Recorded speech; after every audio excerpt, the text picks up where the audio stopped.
हरिओम हरिओम। हमारे इस व्यासपीठ पे कुछ दूर से चल करके भक्तगण आए हैं।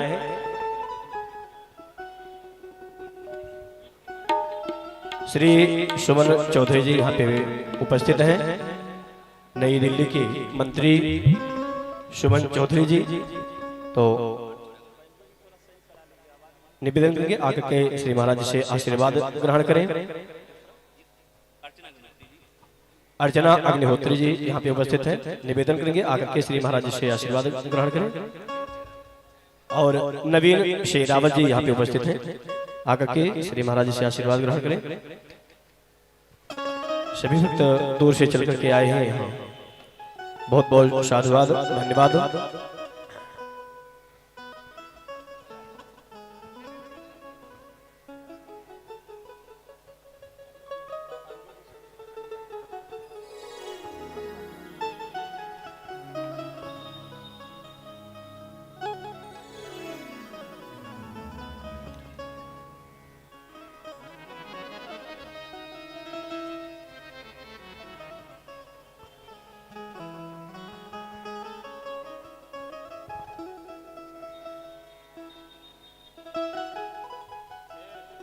आइए इसी क्रम में हम सभी भक्तों बहुत समय न लेते हुए कथा का रसपान करेंगे।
आइए बहुत समय न लेते हुए हम सभी भक्त कथा का रसपान करेंगे।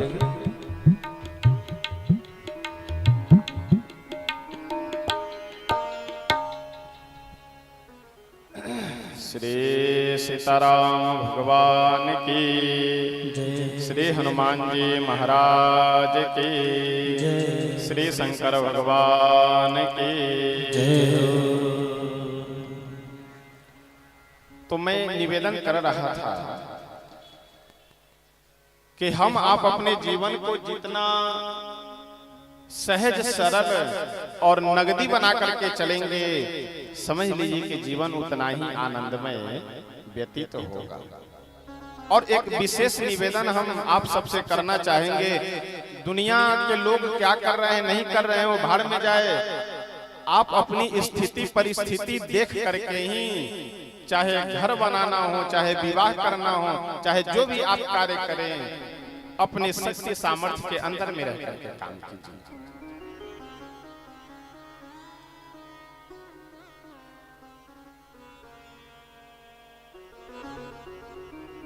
जैसे कोई अपने विवाह का वीडियो बनवा करके पेनड्राइव में रखे हुए हों और अपने एनिवर्सरी डे पे विवाह वर्षगांठ के उपलक्ष्य में अगर उसे लैपटॉप आदि में लगा करके देख रहे हैं, अब थोड़ा ध्यान से समझिएगा प्रश्न को।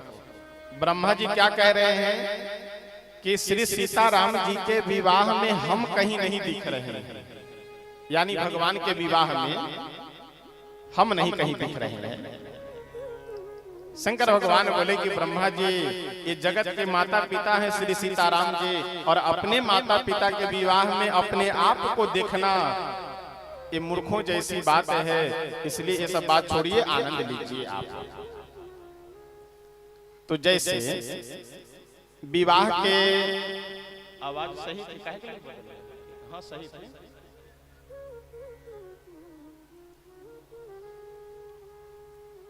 विवाह का वीडियो अपने एनिवर्सरी डे पे यानी 6-7 वर्ष बाद परिवार के लोग बैठ करके देख रहे हैं।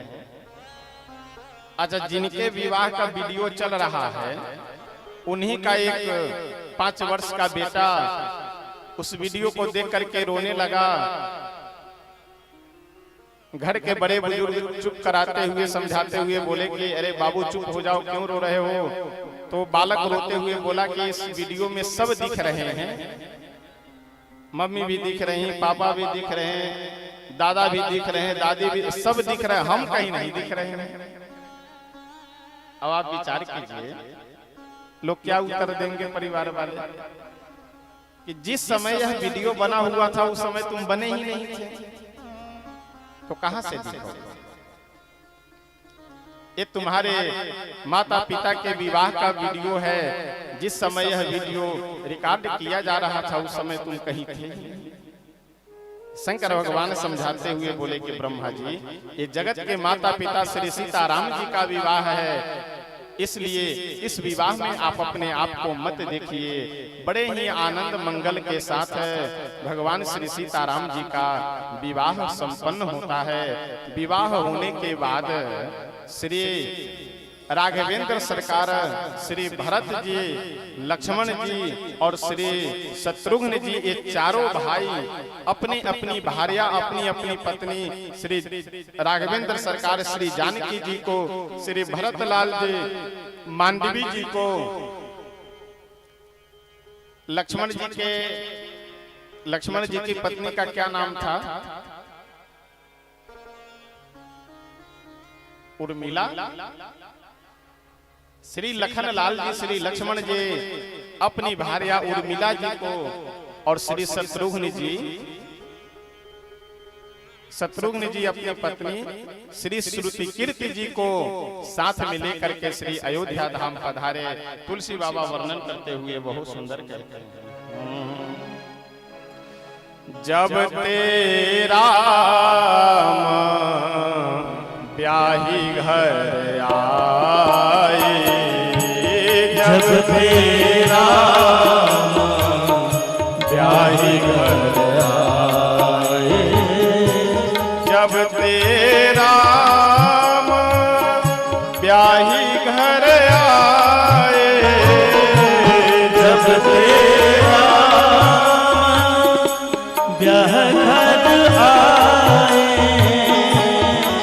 नाव मंगल मोद बधाई, नित नाव मंगल मोद बधाई, भुवन चारी 10 भूधर भारी, भुवन चारी 10 भूधर भारी, सुकृत मेघा बर सही सुख बारी, सुकृत मेघा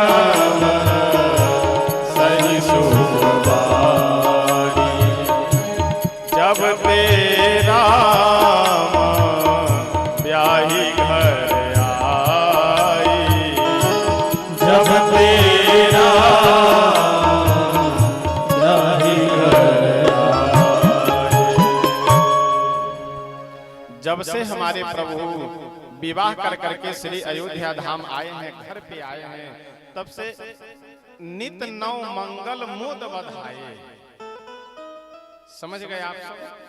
नित्य नित्य नया उत्सव हो रहा है, आनंद हो रहा है, परिवार के सभी सदस्य आनंद से रह रहे हैं। विवाह का मतलब ही यही होता है। आजकल विडंबना तो ये है कि विवाह होने के 6 महीने बाद ही सास बहू में बोलचाल बंद। साल 2 साल बीता नहीं कि पति पत्नी में मनमुटाव प्रारंभ। ये विवाह थोड़ी, ये तो तमाशा हुआ है। विवाह का मतलब ये है कि उस परिवार में भी, उस पति पत्नी के जीवन में भी नित्य नया उत्साह, उमंग और आनंद बना हुआ रहना चाहिए।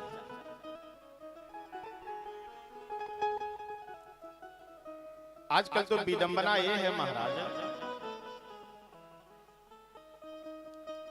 विवाह के 6 महीने बाद तक, यानी विवाह से लेकर के 6 महीने तक पति बोलते हैं, पत्नी सुनती है। विवाह से लेकर के विवाह के बाद 6 महीने तक पति बोलते हैं, पत्नी सुनती है। और 6 महीने बाद 1 साल तक, यानी 6 महीने से लेकर के फिर 6 महीने पत्नी बोलती है, पति सुनते हैं। और साल भर के बाद पति पत्नी दोनों घर में बोलते हैं और पड़ोसी रामलाल श्यामलाल सब बैठ करके सुना करते हैं। घर में अगर एक बर्तन कहीं गिरा या थोड़ी जोर से थोड़ी सी भी अगर तेज आवाज सुनने को मिली पड़ोसियों को, पड़ोसी लोग सारे काम छोड़ करके बैठ जाते हैं कि घर में अब कार्यक्रम शुरू होने जा रहा है, चलो जंगले के पास, दरवाजे के पास कहीं बैठ करके तमाशा देखा जाए। तो आप अपने परिवार को, जीवन को ऐसा मत बनाइए कि पड़ोसी लोग बैठ करके तमाशा देखे आपका। देखिए, बात वहां बिगड़ने लगती है जहां पे सामंजस्य की कमी हो जाए। ध्यान दीजिएगा, किसी भी संबंध में, किसी भी व्यवहार में 3 बातों की अगर कमी हो जाए तो वह संबंध व्यवहार ज्यादा दिन नहीं चल सकता है। पहला तो है सामंजस्य, दूसरी है सहनशीलता, और तीसरी बात है सामंजस्य का मतलब यह है कि कोई कम काम कर रहा हो, कोई ज्यादा काम कर रहा हो, कोई कम बोलने वाला हो, कोई ज्यादा बोलने वाला हो, उसके बीच में सामंजस्य बना करके चला जाए। दूसरी बात सहनशीलता। सहनशीलता का मतलब एक अगर बोल दे तो दूसरा उसे सुन करके, एक कान से सुने दूसरे से निकाल दे, बाद में फिर बात होगी। तीसरी बात है पारदर्शिता। पारदर्शिता मतलब व्यवहार में स्पष्टता रहनी चाहिए। जहां चाहे पति पत्नी की बात हो, चाहे भाई भाई की बात हो, चाहे पिता पुत्र की बात हो, चाहे मित्र मित्र की बात हो, अगर छुपन छुपाई का खेल प्रारंभ हुआ तो संबंध ज्यादा दिन चल नहीं सकता। इसलिए पारदर्शिता रहनी चाहिए। परिवारों में प्रभाकर जी बैठने दीजिए, कथा के बीच में क्यों ये सब करते? भजन के समय सब किया करिए, कथा के बीच में जो चाहे बैठने दीजिए।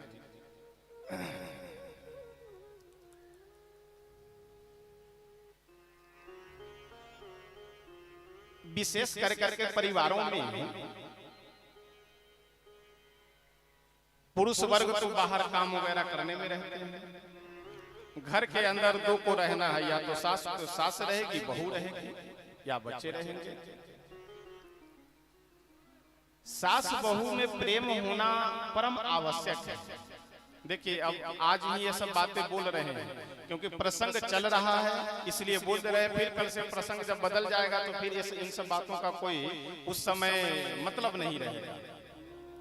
और जब कथा चल रही हो, प्रसंग चल रहा हो, जो भाव आता है वो हम सोचते हैं कि सुना दे, बोल दे। परिवार में सास बहू के बीच प्रेम रहना ये परिवार को स्वर्ग बनाने का सबसे पहला सूत्र है। अगर सास बहू के बीच प्रेम नहीं है, उस परिवार में चाहे जितना धन हो जाए, चाहे जितनी बड़ी पद प्रतिष्ठा हो जाए, आनंद उमंग उत्साह नहीं रह सकता है, सुख शांति नहीं रह सकती है उस परिवार में। और ज्यादा कुछ करने की आवश्यकता नहीं है, थोड़ा सा विचार में सामंजस्य हो जाए, थोड़ा सा सहनशीलता हो जाए, बस आराम से प्रेम हो सकता है सास बहू। बहू सास को अपनी माँ के समान मान ले, समान क्या है ही, और सास बहू को अपनी बेटी मान ले, बस बात खत्म। लेकिन यहाँ तो विडंबना ये हो जाती है कि बहू कसम खा लेती है कि चाहे पृथ्वी इधर से उधर हो जाए लेकिन मैं बदल नहीं सकती। बहू कसम खाई हुई है कि पृथ्वी इधर से उधर हो जाए मैं बदल नहीं सकती, और सास कसम खाए रहती है कि अगर मैं बहू को बदल नहीं दी तो मेरा नाम फिर फूलन देवी नहीं। अब आप विचार कीजिए अब क्या होगा। खूब लड़ी मर्दानी हो तो झांसी वाली रानी थे, अब महाभारत होने से घर में कोई रोक सकता है क्या? इसलिए सामंजस्य, पारदर्शिता और सहनशीलता ये जिस भी संबंध में आ जाए आराम से वह संबंध आनंद मंगल के साथ व्यतीत हो सकता है। तुलसी बाबा कहते हैं जब ते राम ब्याहे घर आए, नित नव मंगल मोद बधाए। नित नया नया अयोध्या जी में उत्साह हो रहा है। धीरे धीरे समय व्यतीत होता गया। विवाह के लगभग 10 वर्ष के बाद श्री दशरथ जी महाराज एक दिन अपने सिंहासन पे बैठे हुए हैं। सिंहासन पे विराजमान थे।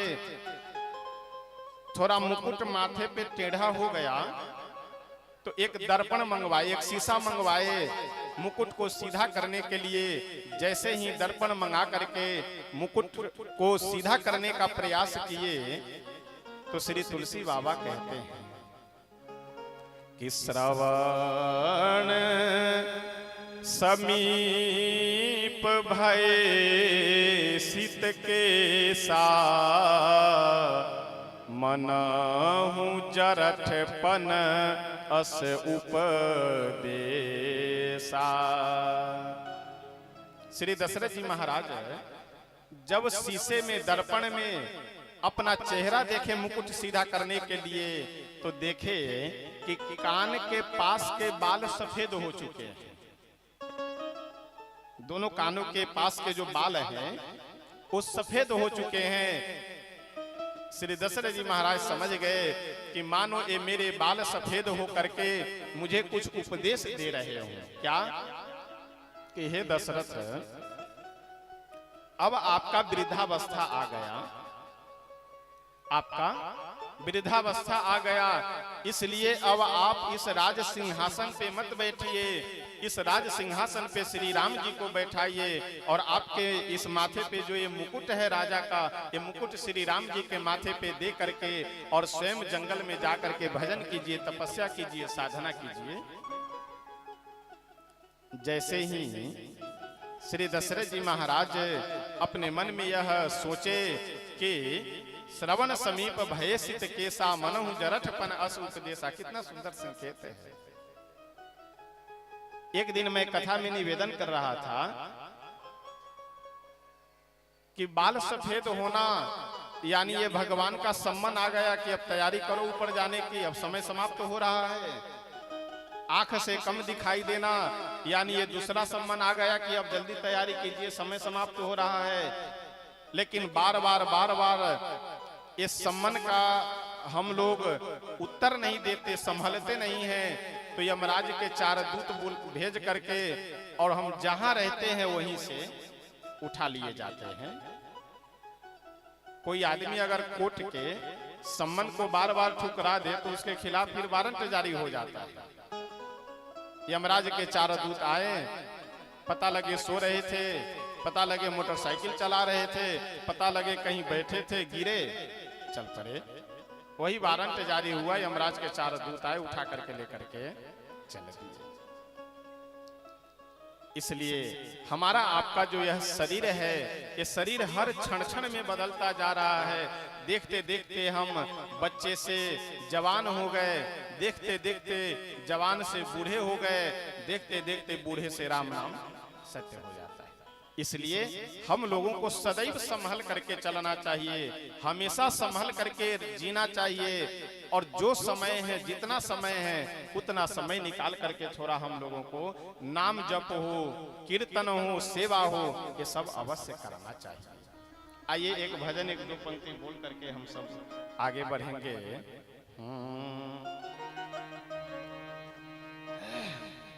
चली जा रही है उम्र धीरे धीरे, चली जा रही है उम्र धीरे धीरे, चली जा रही है उम्र धीरे धीरे, उम्र धीरे धीरे, उम्र धीरे धीरे,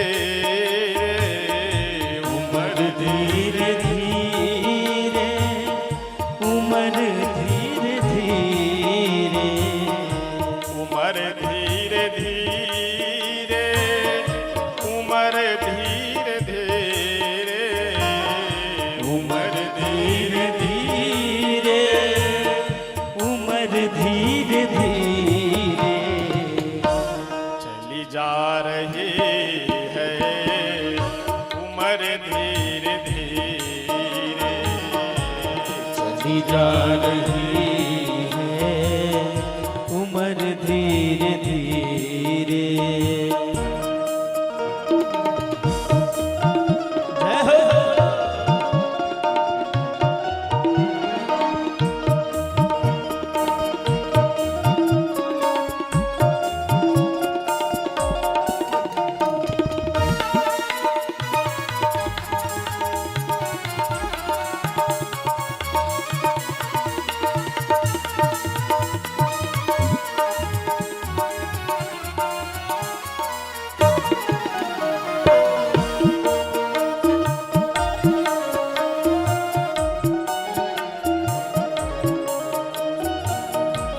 चली जा रही है उम्र धीरे धीरे, बचपन भी बीता जवानी भी बीती, बचपन भी बीता जवानी भी बीती, बचपन भी बीता जवानी भी बीती, बचपन भी बीता जवानी भी बीती।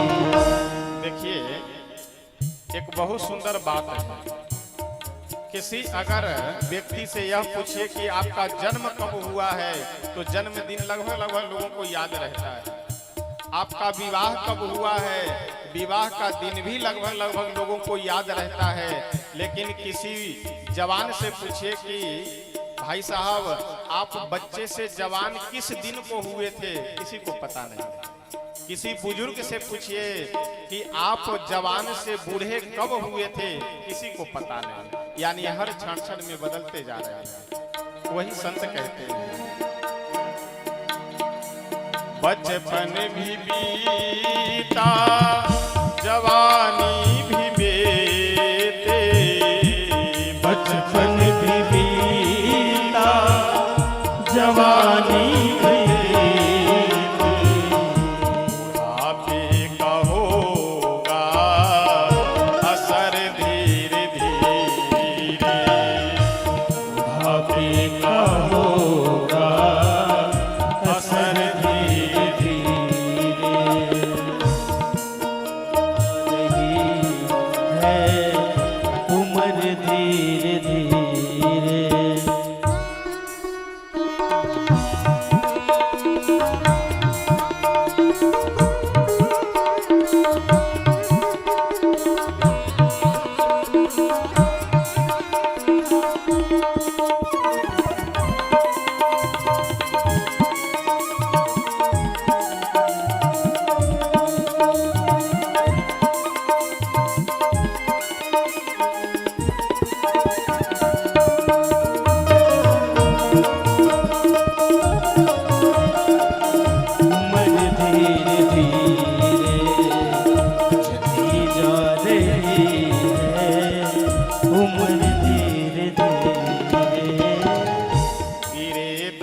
सारे हुए के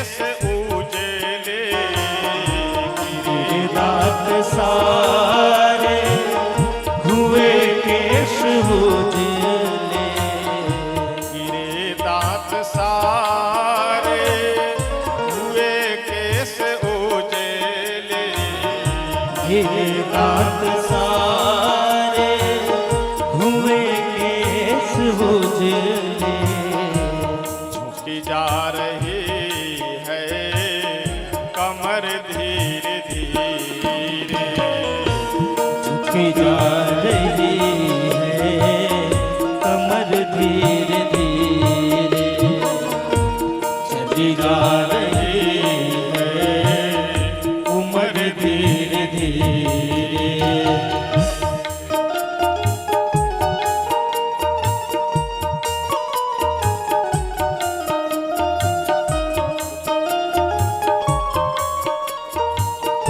रही है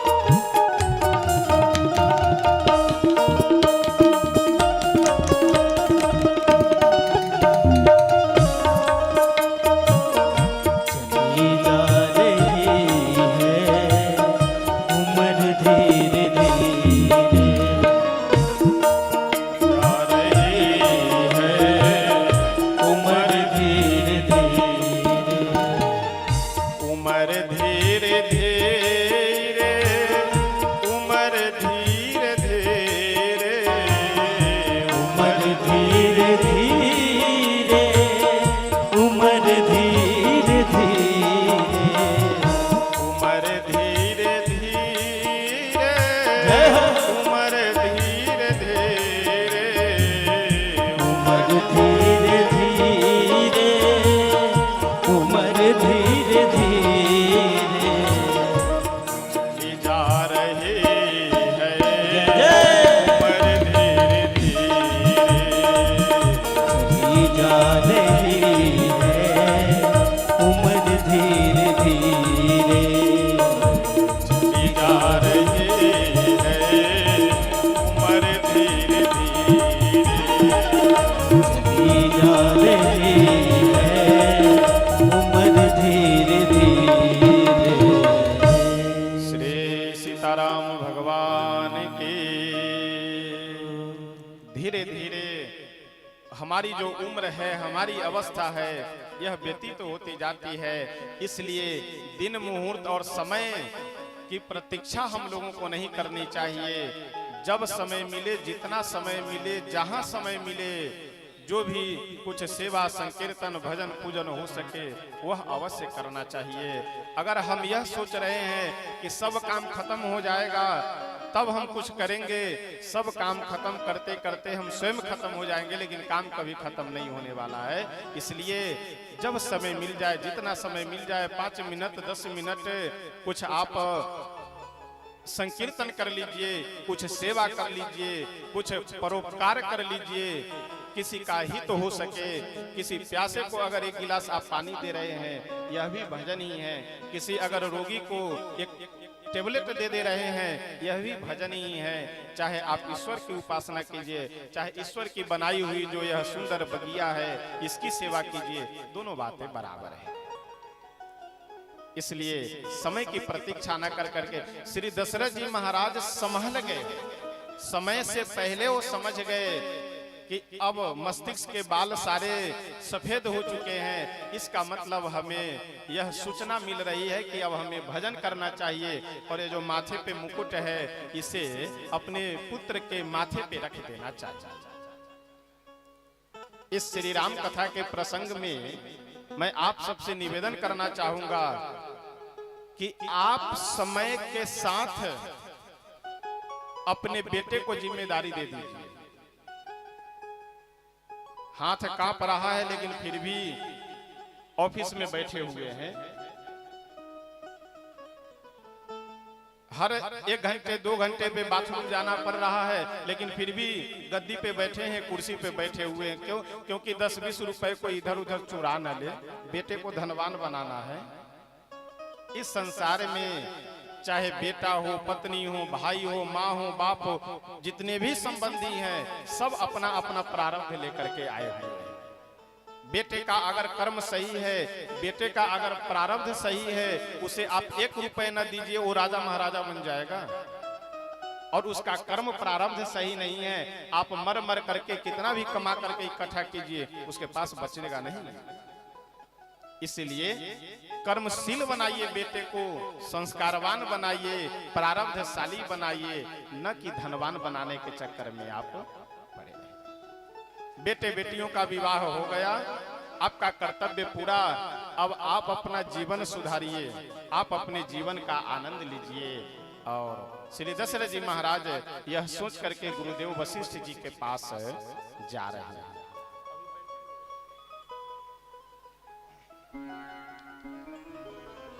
श्री वशिष्ठ जी महाराज के पास श्री दशरथ जी पहुंचे और हाथ जोड़ करके चरणों में प्रणाम किए और प्रणाम कर करके बोले कि गुरुदेव, हमारे जीवन की सारी इच्छाएं पूरी हो गई। पुत्र नहीं था, एक कौन कहे, आपके आशीर्वाद से 4 पुत्रों की प्राप्ति हुई। पुत्र प्राप्ति के बाद माँ बाप को एक बहुत बड़ी चिंता होती है, बेटे का विवाह कहाँ हो, कैसे हो। विवाह भी विश्व विजय प्राप्त कर करके मेरा पुत्र विवाह किया है, इससे बड़े आनंद की बात और क्या हो सकती है। माता पिता को एक और चिंता होती है कि बहू कैसी मिलेगी, वह भी चिंता नहीं है। श्री जानकी जी, श्री मांडवी जी, श्री उर्मिला जी, श्री श्रुति कीर्ति जी, ये चारों बहुएं, ये बहू नहीं बेटी के समान घर में आई है। इसलिए हमारे जीवन में आपकी कृपा से सब आनंद ही आनंद है। कमी केवल एक है, अब उसे कमी कहें अथवा अंतिम इच्छा कहे, जो भी इच्छा कह ले, एक अंतिम इच्छा है कि अब राज सिंहासन पे मेरे राम जी बैठ जाए, श्री राम जी को राजा बनते हुए हम इन नेत्रों से देख ले, बस सब अब हमारा जीवन सफल हो गया। देखिए, मनुष्य की इच्छाएं कभी पूरी हो ही नहीं सकती है, कभी पूरी नहीं हो सकती है। हम हो, आप हो, कोई भी व्यक्ति हो। देखिए, कोई भी बात हम निवेदन करते हैं तो हम अपने आप को भी उसमें सम्मिलित कर करके रखते हैं, क्योंकि हम भी कोई बहुत बड़े महात्मा है नहीं और बहुत बड़े कोई सिद्ध फकीर नहीं है। जैसे आप सब साधारण है, वैसे हम भी हैं। बस अंतर इतना है कि ये श्री हनुमान जी की कृपा है कि 2 शब्द बोल करके हम सुना दे रहे हैं और आप सब आनंद से सुन रहे, बस यही अंतर है, बाकी कोई अंतर है नहीं। चाहे हम जितना बोले, लेकिन अगर अपने जीवन में हम नहीं धारण करेंगे तो खूब बोला करे, उसे कोई मतलब नहीं है। शास्त्राण्य दित्यापि भवन्ति मूर्खा यस्तु क्रियावान पुरुषः स विद्वान सुचिंतितम चौषध मातुराणाम ननाम मात्रेण करोत्य रोगम। जैसे दवा का केवल नाम लेने से रोग ठीक नहीं होता है। गधे के ऊपर 50 किलो चंदन लाद दिया जाए, उस चंदन से गधे को क्या लाभ है? जब तक उसको घिस करके माथे पे न लगाया जाए तब तक कैसे लाभ मिलेगा? उसी प्रकार से बहुत अच्छी अच्छी बातें हम खोपड़ी में रखे रहें और व्यवहार में कुछ नहीं है, सब बेकार है, फालतू की वो ढकोसला है केवल आपके लिए। शराब पीने वाले से आप कभी बात करें तुरंत लोग ये बोलते हैं, देखिए शराब पी लो, कोई बुराई नहीं है, झूठ मत बोलो, दूसरे से बेईमानी मत करो, शराब पीने में कौन बुराई। जितना झूठ बोलने में अपराध नहीं है, जितना दूसरे की बुराई करने में अपराध नहीं है, उससे 1000 गुना बुराई शराब पीने में है। अच्छा, कई बार लोग आकर हमसे बोलते भी है, महाराज जी हम शराब पी करके कोई गलत काम नहीं करते हैं, यानी गाली देना, यानी झगड़ा, ये सब हम नहीं कुछ करते हैं। अरे भाई साहब, शराब पीना ही आप गलत काम कर रहे हैं, शराब पीना ही गलत है और कह रहे हैं हम शराब पी के कोई गलत नहीं करते हैं, कोई गलती नहीं करते हैं।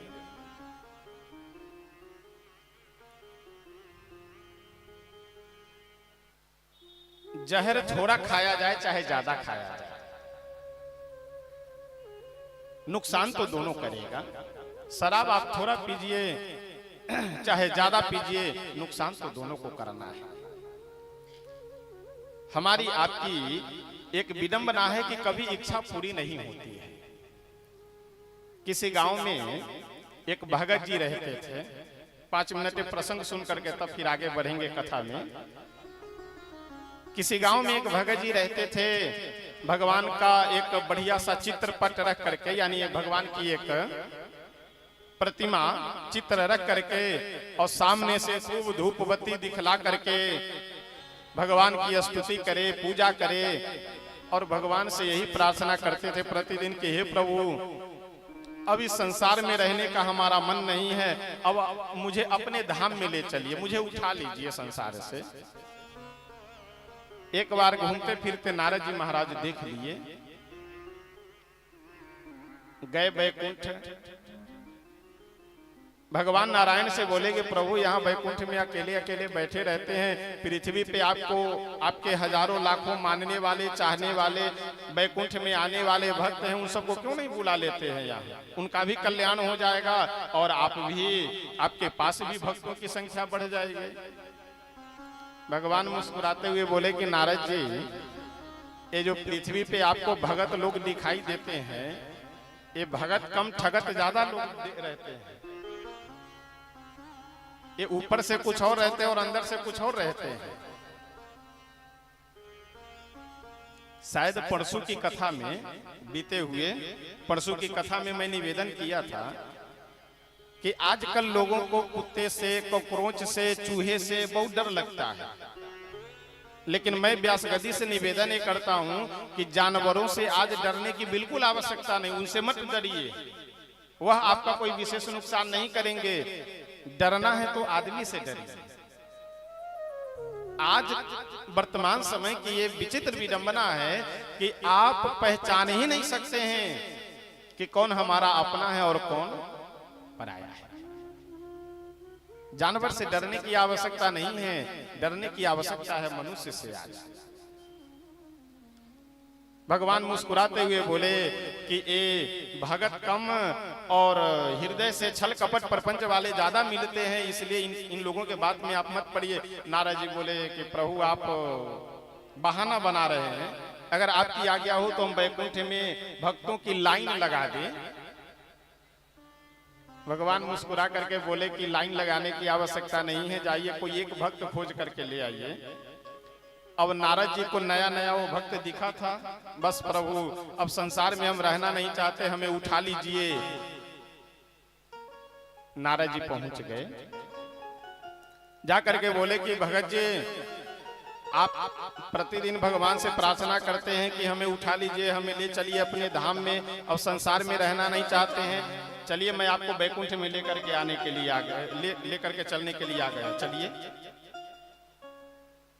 वो भगत जी हाथ जोड़ करके बोले कि प्रभु हे नारद बाबा, अब जीवन की कोई इच्छा है नहीं, जीवन में कोई मतलब है नहीं, तो बैकुंठ तो चलना ही है, लेकिन विवाह हो गया है तो कम से कम वंश तो चल जाए, एक बेटा हो जाए, उसके बाद तो फिर बैकुंठ ही चलना है, करना क्या है।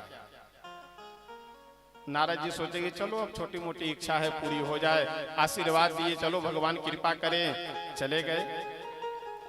2-4 वर्ष बाद जब लौटे तो एक छोटा सा बच्चा आंगन में खेल रहा था। नारद बाबा बोले कि क्यों भगत जी, अब तो तुम्हें बेटा हो गया, अब तो चलो बैकुंठ।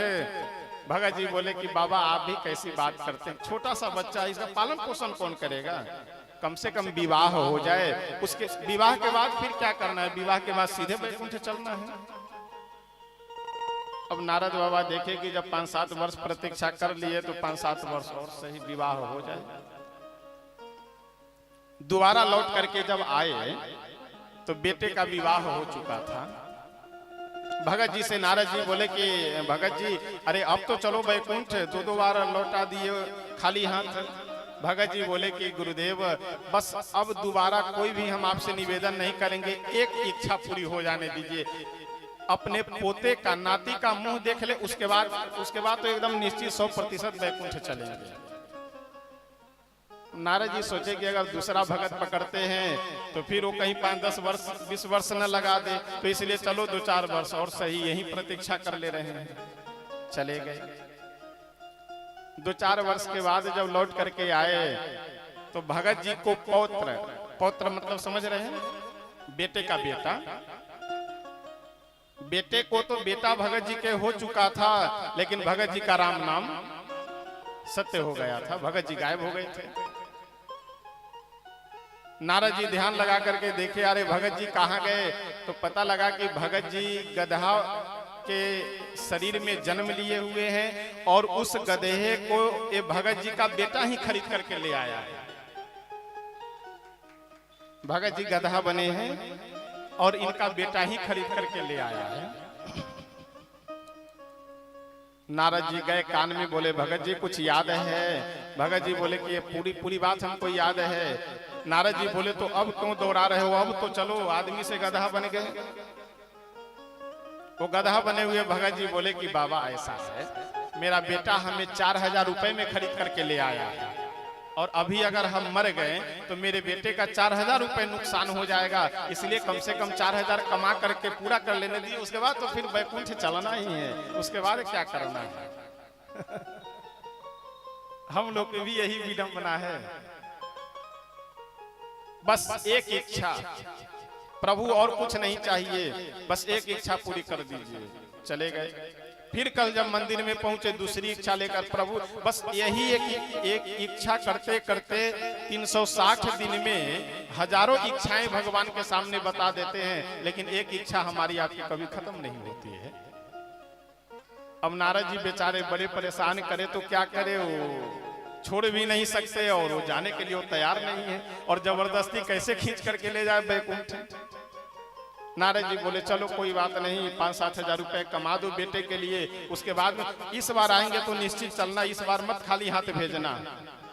भगत जी बोले नहीं नहीं नारद बाबा, बिल्कुल एकदम सत्य कह रहा हूं मैं कि अब जब आएंगे तो अवश्य हम आपके साथ बैकुंठ चलेंगे। दोबारा जब नारद बाबा आए 5-7 वर्ष बाद, तब तक गधे जी का भी काम तमाम हो चुका था। अब बेटा इतना काम कराया कि जो 10 वर्ष जीना चाहिए वो 5 वर्ष में राम नाम सत्य हो गया। और कहीं गए नहीं भगत जी। गधा से जब शरीर पूरा हुआ, गधे का शरीर छूटा, तो मेढक बन करके अपने ही घर के नाली में पड़े हुए थे। घर के नालियों में, गांव से जो जुड़े होंगे आप सब देखे होंगे, नालियों में मेढक रहता है। वो अपने ही घर के नाली में मेढक बन करके पड़े हुए थे। नारद जी गए, धीरे से कान में बोले कि भगत जी अरे अब तो चलो बैकुंठ, इतने बार दौड़ा चुके मुझे। मेढक के रूप में वो भगत जी नारद जी की ओर देख करके बोला कि ऐसा है बाबा, आपको ये संसार में कोई और नहीं मिला है बैकुंठ ले जाने के लिए? हाथ धो करके पीछे पड़े हुए, जाइए मुझे नहीं जाना है बैकुंठ। और नारद बाबा करे क्या, पकड़ करके भी तो ले नहीं जा सकते, मुंह लटकाए उदास किए हुए पहुंचे बैकुंठ। भगवान तो सब समझ रहे थे, बोले आइए आइए आइए नारद बाबा। अरे सैकड़ों वर्ष गए हुए आपको हो गया, और बोल रहे थे कि हम लाइन लगा देंगे भक्तों की बैकुंठ में, और अभी तक एक भी कोई आया नहीं। नारद जी बोले कि प्रभु अब आप ही उपवास मत कीजिए, आप भी अब हमें लज्जित मत कीजिए। ये संसार के लोग बड़े विचित्र हैं, ये दिखते कुछ और हैं और होते कुछ और हैं। हम आप एक एक इच्छा पूरी करते करते पूरा जीवन का जो समय हो पूरा हो जाता है, लेकिन इच्छाएं हमारे कभी पूरी नहीं होती है। देखिए इच्छाएं रहनी भी चाहिए, इच्छा रखना ये कोई गलत बात नहीं है, लेकिन सीमित इच्छाएं होनी चाहिए। जब आप असीमित इच्छाएं अपनी बना लेंगे तो फिर जीवन आपका अस्त व्यस्त अशांत हो जाएगा। इसलिए इच्छा होनी चाहिए, लेकिन सीमित इच्छाएं होनी चाहिए। श्री वशिष्ठ जी महाराज बोले कि राजन आप चिंता बिल्कुल मत कीजिए, जाइए जाकर के तैयारी कीजिए। सुदीन सुमंगल तव ही जवा राम होहि जुबराज। बेग विलंब न करिए निरपय। हे राजन, हे दशरथ जी, आप जाइए और जाकर के राज्याभिषेक की तैयारी कीजिए। जिस समय राम जी राजा बन जाए वही समझ लीजिए शुभ मुहूर्त है, शुभ दिन है, शुभ घड़ी है, शुभ समय है। देखिए जन्मोत्सव के दिन मैं निवेदन किया था आप सबसे कि शुभ मुहूर्त में भगवान जन्म लेते हैं, अवतार लेते हैं, यह बात नहीं सही है। जिस समय भगवान अवतार लेते हैं वह समय शुभ मुहूर्त और शुभ दिन हो जाता। समझ गए बात को? जिस समय भगवान अवतार लेते हैं तो शुभ मुहूर्त के कारण भगवान अवतार नहीं लेते हैं, भगवान के अवतार लेने के कारण वह समय शुभ मुहूर्त शुभ घड़ी हो जाता है। वही बात वशिष्ठ जी श्री दशरथ जी को समझाते हुए बोले कि बेगी विलंब न करिय निरपसाद जी सबुई समाज सुदिन सुमंगल तवहि जब राम होई जुगराज। श्री दशरथ जी महाराज आए, आकर के बड़े ही आनंद उत्साह के साथ सारे मंत्रियों को अपने सेवकों को लगा दिए कि राज्याभिषेक की तैयारी करो। सभी गाने बजाने वाले गाने बजाने लगे। जैसे ही इधर गाना बजाना आरंभ हुआ अयोध्या जी में, राज्याभिषेक की तैयारी आरंभ हुई, देवता लोग परेशान कि अगर भगवान राजा बन गए तो वन में नहीं जाएंगे, वन में नहीं जाएंगे तो रावण का वध नहीं होगा, और रावण का वध नहीं होगा तो हम लोग इसी प्रकार से अशांत बने हुए रहेंगे, शांति से रह नहीं पाएंगे। सभी देवता आपस में विचार कर करके श्री सरस्वती जी को यह जिम्मेदारी दिए कि आप जा करके कोई ऐसी व्यवस्था अयोध्या जी में बनाइए कि कल प्रातः काल श्री राम जी राजा न बन करके वनवास को चले जाएं। सरस्वती जी आई, आकर के बहुत सोच विचार करने के बाद एक मंथरा नाम की दासी थी कैकेयी जी की, उसकी बुद्धि बदल दी और बदल करके चली गई। अब मंथरा जैसे ही अयोध्या जी के साज सजावट को देखे, मन में नाना प्रकार के विघ्न बाधाओं को सोचती हुई, नाना प्रकार के कुभाव कुविचार को मन में धारण कर करके कैकेयी के पास पहुंचे और जाकर के कैकेयी जी को समझा समझा करके कैकेयी जी का जो भाव श्री राम जी के प्रति था उसे बदल दी।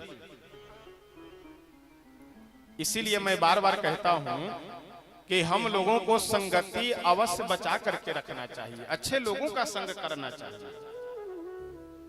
एक बहुत सुंदर श्लोक है नीति शास्त्र का कि ही यते ही मतिस्तात ही नहीं समागमात समैश्च समता मेति विशिष्ट विशिष्टता। आप अपने से छोटी बुद्धि वाले लोगों का संग करेंगे तो आपकी बुद्धि भी छोटी हो जाएगी, सोचने की क्षमता भी छोटी हो जाएगी।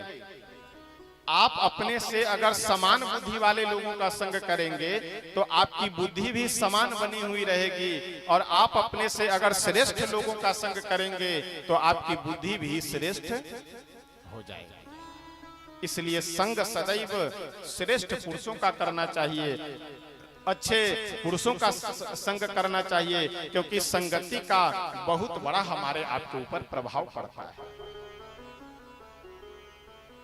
कैकेयी मंथरा की बातों में आकर के समझ गए कि श्री दशरथ जी हमारे लिए बहुत बड़ा गड्ढा खोद रहे थे, मुझे जीवन भर दासी बनकर के नौकरानी बनकर के रहना पड़ता। ये तो धन्यभाग इस मंथरा का कि जो मंथरा हमें आकर के समझा दी।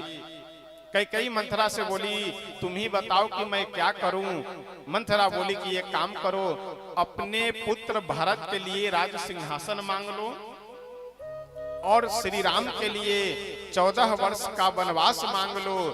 एक बार की बात है, पूर्व के श्री दशरथ जी महाराज आपको 2 वर देने का वचन दिए हुए हैं, वही दोनों वर के रूप में अपने पुत्र के लिए राज और श्री राम जी के लिए वनवास मांग करके अपना काम बना लो। कैकेयी जी जा करके अपने महल के कोप भवन में, कोप भवन पुराने समय में महल का वो स्थान होता था कि अगर महारानी कभी उन्हें कुछ मांगने की इच्छा हो, रूसना चाहे, तो जा करके उस कोप भवन में बैठ जाए। राजा समझ जाते थे कि कुछ न कुछ इच्छा है, तो जा करके जो उनकी इच्छा होती थी उसे पूरा करते थे, मना करके फिर वहां से लेकर के आते थे बुला करके। पुराने समय में रुसने के लिए भी कोप भवन एक जगह होता था, आज तो पूरा घरे कोप भवन है। आज कोई विशेष स्थान की आवश्यकता ही नहीं है।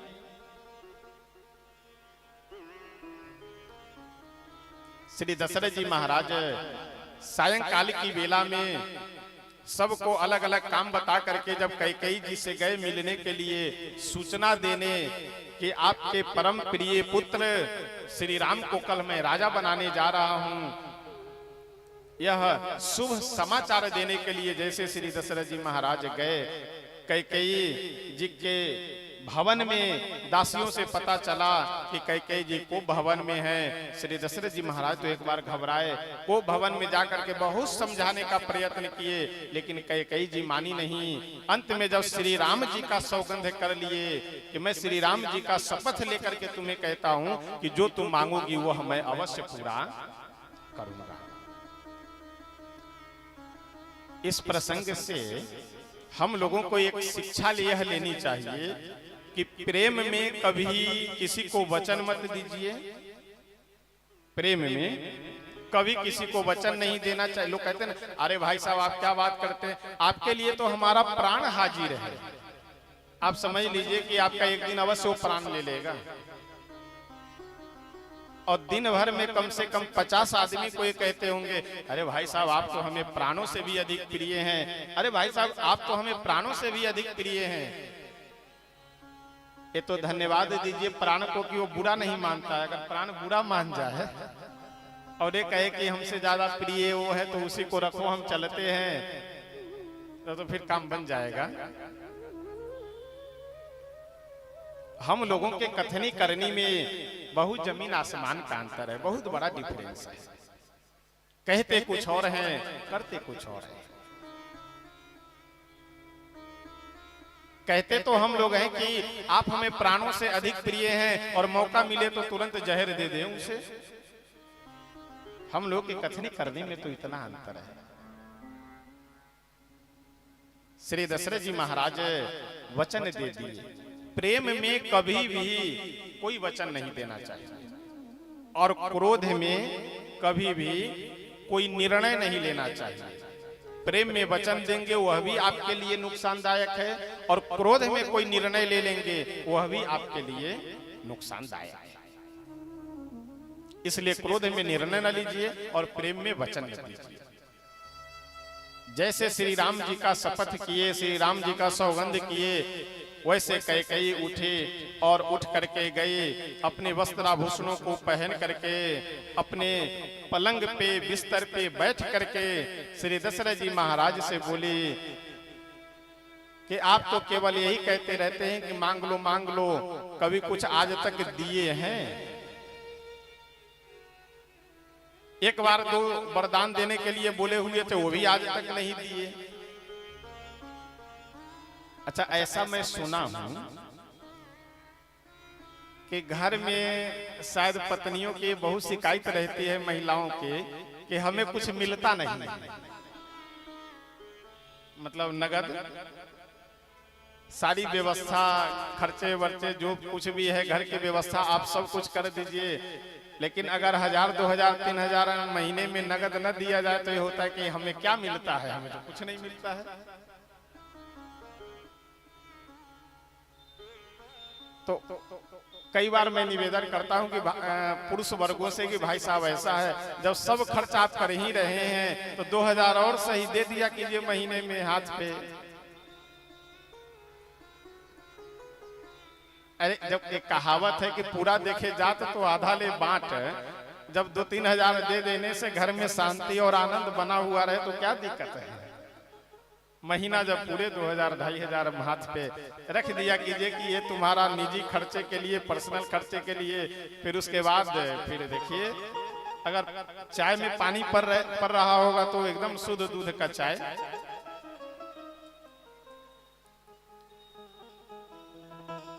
नाश्ते में जो आप ऑर्डर करेंगे 10 मिनट में तुरंत हाजिर। तो इसलिए अगर 2-2.5 हजार देने में इतना सुख आनंद मिल रहा हो तो क्या दिक्कत है, दे दिया कीजिए। कैकेयी जी बोली कि आप तो हमेशा कहते रहते हैं मांग लो, लेकिन आज तक कुछ दिए लिए हैं। दशरथ जी महाराज जी बोले कि तुम कुछ मांगी ही नहीं, 2 क्या 4 वरदान तुम मांग लो हमसे, 5 मांग लो, जितनी इच्छा हो उतनी मांग लो। अभी प्रेम में वचन दिए जा रहे हैं, 2 मांग लो, 4 मांग लो, 5 मांग लो, और अभी 2 वरदान मांगेगी तो एकदम बुद्धि बिगड़ जाएगी श्री दशरथ जी की। कैकेयी जी बोले कि नहीं महाराज, हमें 5, 10, 20 नहीं, हमें तो केवल बस 2 वचन दिए हुए हैं, वही आप पूरा कर दीजिए। तुलसी बाबा वर्णन करते हुए बहुत सुंदर कहते हैं देहूं एक बर भरत ही टीका, देहूं एक बर भरत ही टीका, सुनहूं प्राण प्रिय भावत जी का, सुनहु प्राण प्रिय भावत जी का, देहु एक बर भरत ही टीका, देहु एक बर भरत ही टीका, मागहूं दूसर बर कर जोरी,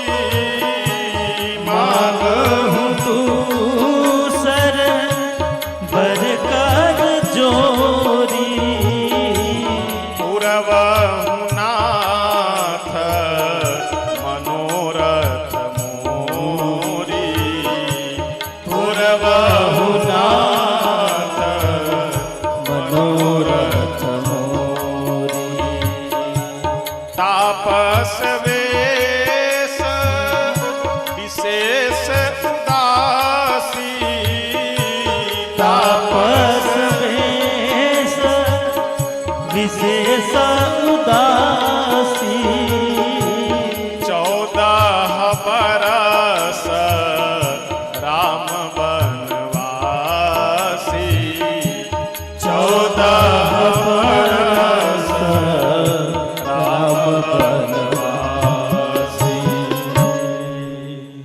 तुलसी बाबा कहते हैं एक कैकेयी श्री दशरथ जी महाराज से बोले कि सुना हूं प्राण प्रिय, हे प्राण प्रिय। देखिए प्राण प्रिय का दो अर्थ होता है, एक तो होता है संस्कृत में समास के द्वारा शब्दों का अर्थ अलग अलग हो जाता है।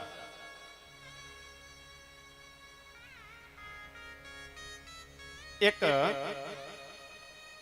प्राण प्रिय का अर्थ यह होता है कि प्राण इव प्रिय सब प्राण प्रिय, मतलब प्राण के समान प्रिय हो जो वह है प्राण प्रिय। प्राण इव प्रियो यह सब प्राण प्रिय। और दूसरा अर्थ यह होता है कि प्राण प्रिय यस्य सब प्राण प्रिय, मतलब जिनका प्राण ही प्रिय हो। प्राण प्रिय का मतलब जिनका प्राण प्रिय हो, यानी जो मतलब ये चाहता हो कि ये मर जाए, मिट जाए, समाप्त हो जाए। लोग कहते हैं ना कि तुम्हारा प्राण लिए बिना हम नहीं छोड़ेंगे, तो उसका प्राण इसको प्रिय है, वही उसीलिए लेना चाह रहा है। तो प्राण प्रिय हो जिसे जिसका, वह है प्राण प्रिय। तो अब कैकेयी जी के लिए श्री दशरथ जी प्राण के समान प्रिय नहीं है। दशरथ जी का प्राण कैकेयी को प्रिय है। अब मरे जिए चाहे जो कुछ भी हो, हमारी इच्छा पूरी हो जानी चाहिए। श्री दशरथ जी महाराज जैसे ही यह सुने, कैकेयी जी जब यह बोली कि देहु एक बार भरत ही टीका, पहला वर तो यह दीजिए कि मेरे पुत्र भरत को राज सिंहासन पे आप बिठाइए। कल सुबह में श्री राम जी राजा नहीं बनेंगे, मेरा पुत्र भरत राजा बनेगा। यह सुन करके तो श्री दशरथ जी महाराज को मानो एकदम बिजली का करंट लग गया हो। बिल्कुल हृदय से घबरा गए कि ये बोल क्या रही है, मांग क्या रही है। कैकेयी जी हाथ जोड़ करके बोले कि सुनहु प्राण प्रिय भावत जी का, देहु एक बर भरत ही टीका, मांगू दूसर बर कर जोरी। मैं हाथ जोड़ करके आपसे मांग रही हूँ, मेरी इच्छा पूरी कर दीजिए। जो आप वचन दिए थे वह वचन पूरा कर दीजिए। 14 वर्ष के लिए विशेष उदासी बना करके श्री राम जी को वन में भेज दीजिए। देखिए विशेष उदासी का लक्षण शास्त्रों में कहा गया है उंच वृत्ति। ये शब्द है उंच वृत्ति। उंच वृत्ति का मतलब यह होता है कि बाजार में जब व्यापारी लोग अनाज बेच करके चले जाएं, वहां से चुन करके इकट्ठा कर करके 2-4 दाना यहाँ 2-4 वहां बिन बिन करके जो अपनी आजीविका चलाते हों, उसे उच्च वृत्ति वाले महात्मा का भिक्षा नहीं मांगना है। जो मार्केट में बाजार में जो अन्न गिरा हुआ है उससे जो अपनी आजीविका चला रहे हैं। खेतों में जब किसान अपना फसल काट करके चला जाए, उन खेतों से गेहूं, धान, बाजरा आदि चुन करके जो अपनी आजीविका चलाने वाले ऋषि हो, महात्मा हो, उसे विशेष उदासी कहा जाता है। कैकेयी जी ऐसा विशेष उदासी बन करके रहने के लिए निवेदन कर रही है। श्री दशरथ जी महाराज बहुत समझाने का प्रयास किए, लेकिन कैकेयी जी मानी नहीं। अंत में अयोध्या के जितने भी नर नारी बड़े बुजुर्ग थे, वे सब आकर के समझाने का प्रयास किए, लेकिन फिर भी कैकेयी जी किन्हीं की बात नहीं मानी। अपने जीवन में जिद कर करके जो अपने बड़े बुजुर्ग, माता पिता, इन सब की बात को ठुकरा देता है, उसे जीवन में पछताने के अलावे कभी और कुछ हाथ नहीं लगता है। इसलिए अपने जिद के आगे, अपने संकल्प के आगे कि नहीं हम ऐसा ही करेंगे, कभी भी अपने माता पिता और बड़े बुजुर्गों की बातों को नहीं ठुकराना चाहिए। अगर बड़े कह रहे हैं तो कुछ सोच करके कह रहे होंगे, उनका अनुभव है, उनका अपना विचार है। इसलिए बड़ों के बात के आगे अपनी जिद को जबरदस्ती नहीं रखना चाहिए। श्री सुमंत्र जी आए और आकर के श्री दशरथ जी के सामने जैसे ही प्रणाम किए, श्री दशरथ जी बोले कि राम जी को बुला करके ले आओ। सुमंत्र जी गए, श्री राघवेंद्र सरकार को बुला करके उनके महल से लेकर के आते हैं। श्री राम जी को देख करके श्री दशरथ जी महाराज दोनों नेत्रों से अश्रुधारा बहाते हुए हृदय से लगा करके रोने लगे। कैकेयी जी सारी बात बता दी कि मैं इस प्रकार से वर मांगी हूँ। श्री राघवेंद्र सरकार प्रसन्न हो करके आनंद में भर करके, तुलसी बाबा कहते हैं कि प्रसन्नताम यान गताभिषेक तस्थान ममले वनवास दुखतः मुखाम्बुज श्री रघुनंदन से में सदास्तु सा मंजुल मंगल प्रदा। राज्य सिंहासन पे हम बैठेंगे, यह बात सुन करके भगवान का मुख प्रसन्न नहीं हुआ। हम लोगों को 2-4 हजार कहीं 10 रुपए अगर रास्ते में गिरा हुआ मिल जाए तो एकदम खुश हो जाते हैं, 10 रुपए मिल गया। पूरे राज सिंहासन की बात सुन करके भगवान का मन प्रसन्न नहीं हुआ और हमें 14 वर्षों तक विशेष उदासी बन करके अयोध्या जी में रहना है। यह बात सुन करके भगवान का मुख उदास नहीं हुआ।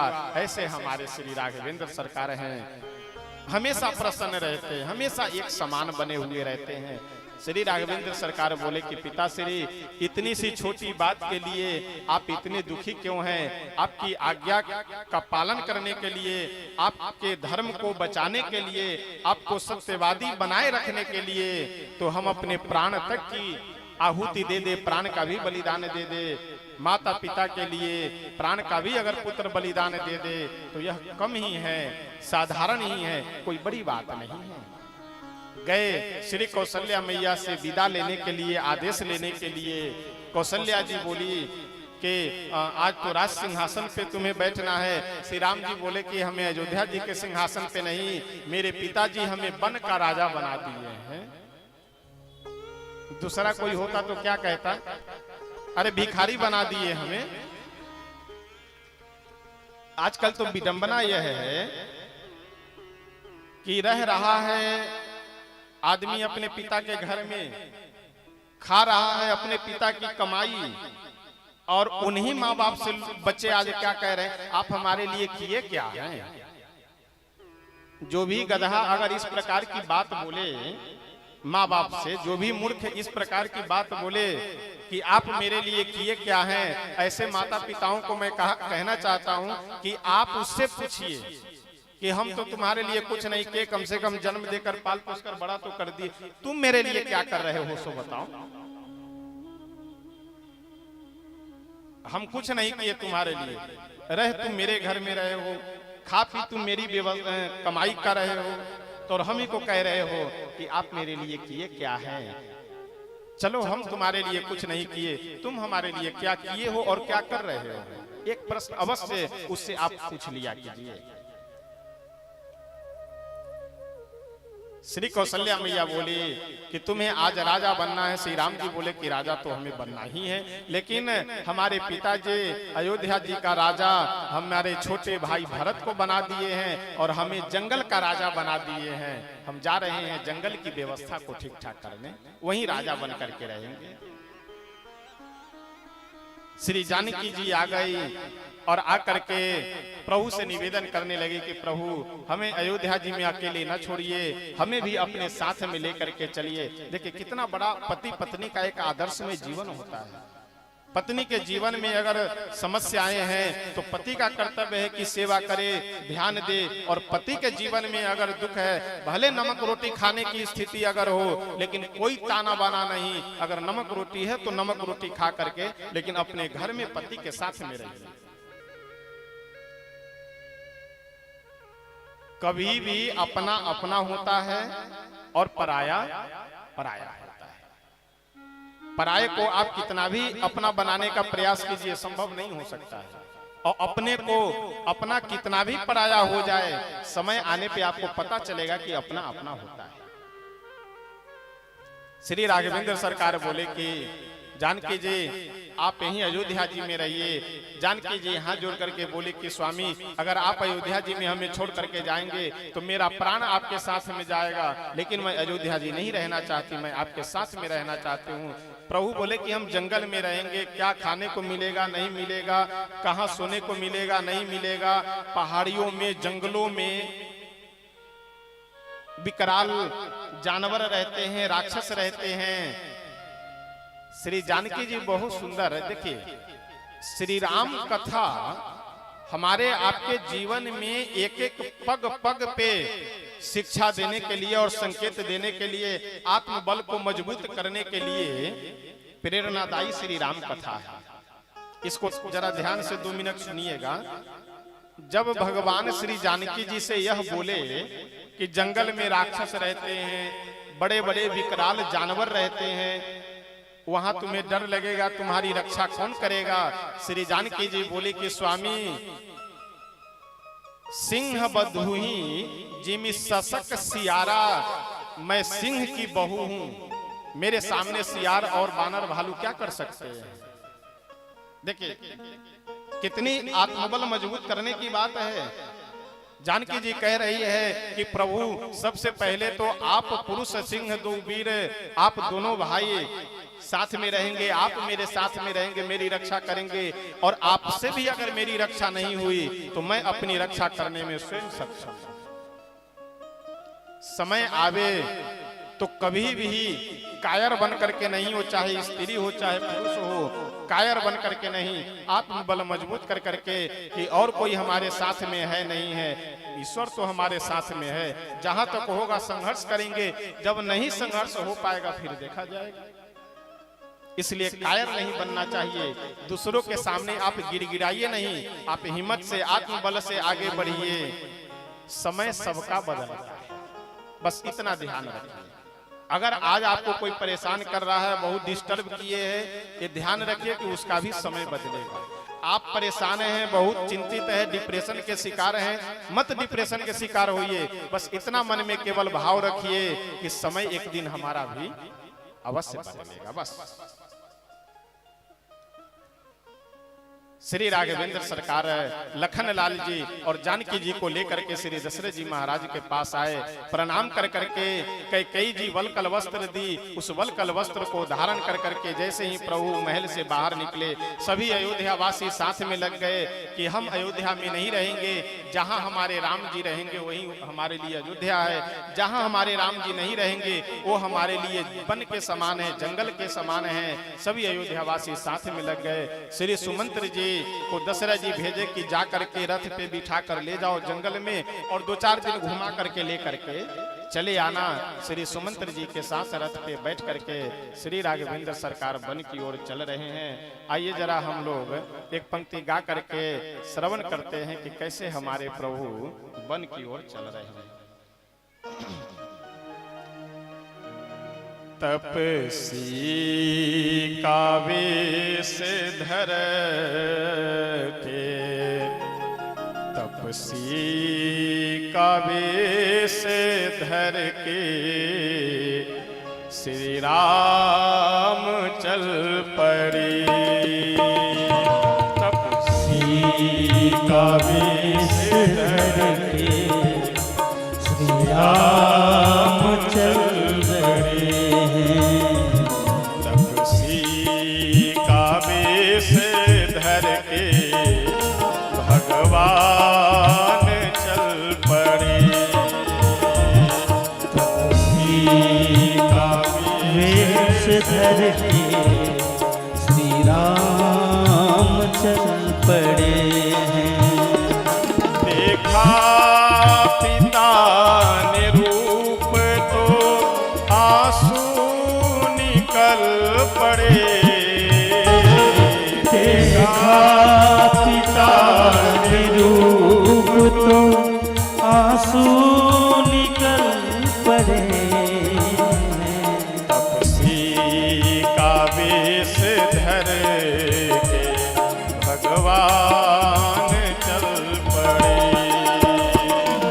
तपसी का वेश धर के भगवान चल पड़े हैं।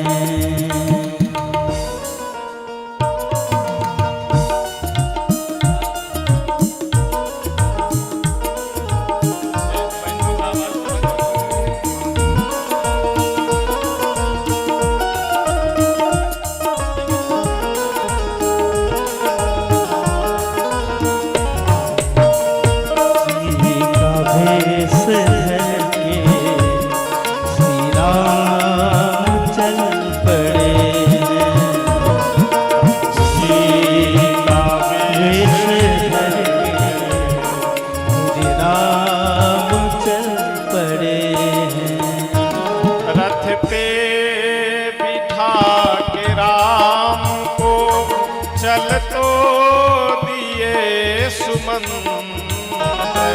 रथ पे बिठा के राम को चल तो दिए सुमंत। रथ पे बिठा के राम को चल तो दिए सुमंत।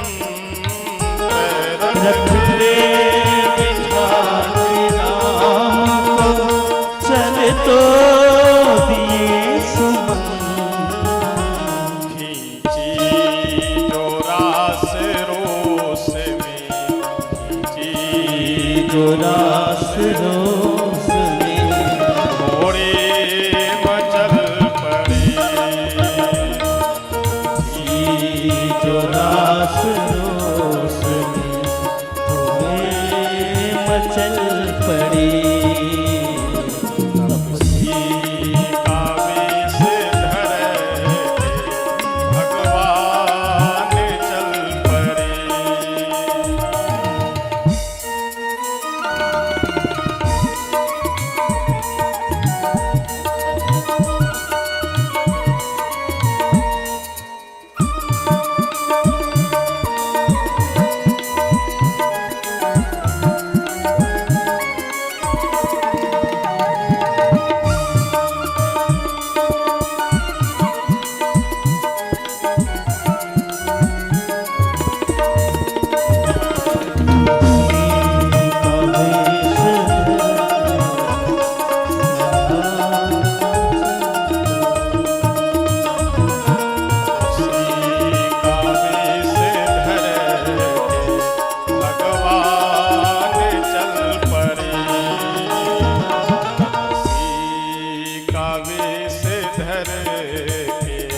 भगवान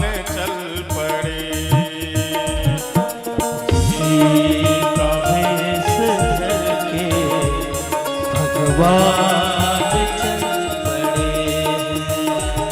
तप से का वेश धर के भगवान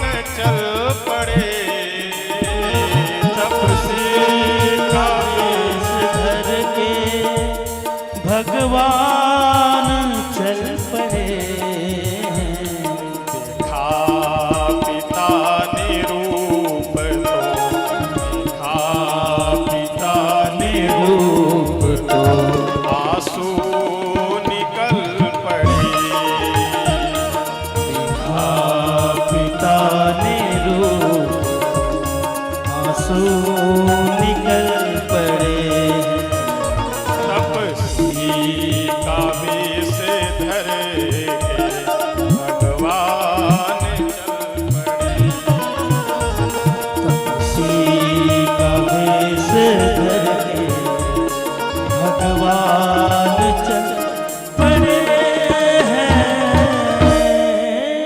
श्री सीताराम भगवान की जय हो।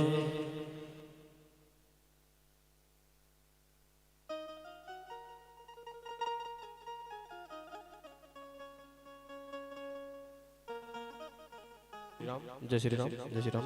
बोले राघवेंद्र सरकार की। आइए, हमारे यहाँ कुछ अतिथि यहाँ पे उपस्थित हैं इस मंच पे और अपने कीमती समय से समय निकाल करके यहाँ पे उपस्थित हैं। उनका बहुत बहुत साधुवाद, धन्यवाद। उनसे निवेदन है आकर के श्री महाराज जी से आशीर्वाद ग्रहण करें। श्री रमेश बिदूड़ी जी पूर्व सांसद आकर के श्री महाराज जी से आशीर्वाद लें। श्री सतीश बिदूड़ी जी, महावीर जी चिराग दिल्ली के मंडल अध्यक्ष अपने पूरे ग्रुप के साथ यहाँ उपस्थित हैं। आकर के श्री महाराज जी से आशीर्वाद ले रहे हैं। सभी लोग स्वागत करते रहे। अन्नू बजाज जी आकर के श्री महाराज जी से आशीर्वाद लें। अन्नू बजाज जी, सभी भक्त बड़े ही और धन्य है आप सभी भक्तजन इस ग्रामवासी के सभी भक्तजन जो अपने कीमती समय से समय निकाल करके यहाँ पे उपस्थित होकर के राम कथा में सम्मिलित हो रहे हैं। सभी का बहुत बहुत साधुवाद, धन्यवाद। और एक निवेदन आप सभी से और है, कल के दिन किसी माता जी का यहाँ मंगलसूत्र गिर गया था। अगर कोई भक्त पाया है, ईमानदार है तो ला करके उनको दे दे। बहुत दुखी है, आज आकर के बोल रही थी कि एक बार आप अनाउंस कर दीजिए। तो सभी से निवेदन है कि किसी माता जी हैं यहाँ पे, तो कोई भी भक्त अगर उनका मंगलसूत्र किसी को मिला है तो ला करके उनको दे दे।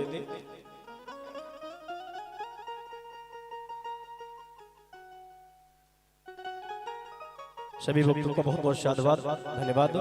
आइए इसी के साथ हम सभी भक्त श्री राम कथा का अवगमन, श्री राम कथा में गोता लगाते हैं। श्री महाराज जी।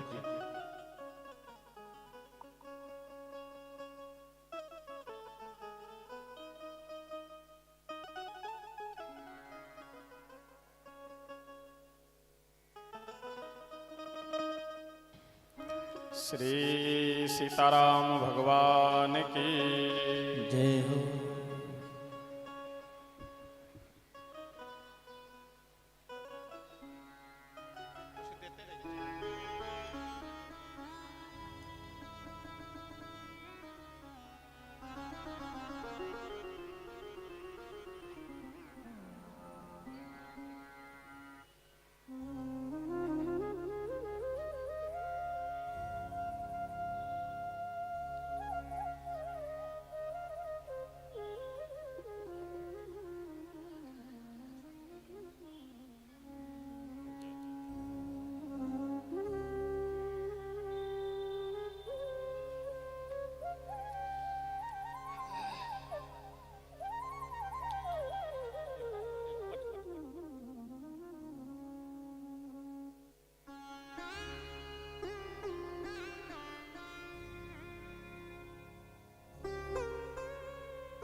आइए हम सब दो बार भगवान नाम संकीर्तन करते हैं, फिर तत्पश्चात कथा प्रसंग में प्रवेश करेंगे।